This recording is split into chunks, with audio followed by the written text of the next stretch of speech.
Evo danas umjetnik, stvaralac na dijelu, jel? Znači ovo je garaža njegova.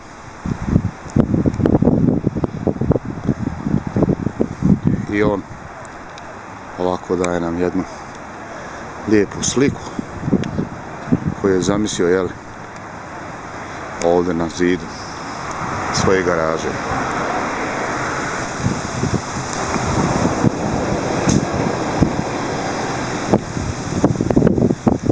Rekao je da je evo već u poslu 2 do 3 sata i još mu treba će najmanje vremena, sat i pol vremena.